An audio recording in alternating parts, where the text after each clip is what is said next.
So ayun, magandang tanghali po. Nandito tayo ngayon sa lugar ng Kawit, Cavite. So ayan, medyo malas na naman po yung larga ni vlogger. Yan. Nag-verify po tayo ng PIN number. So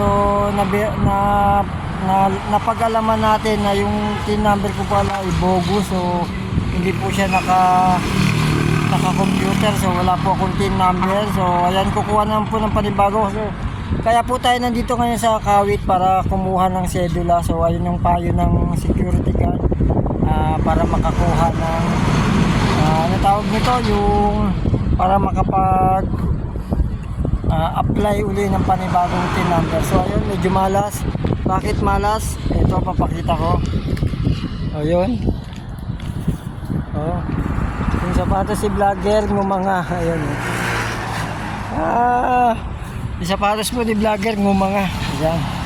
Nakanganga na talaga. Wala na. Wala nang, ano ba tawag dito? Walang remedyo.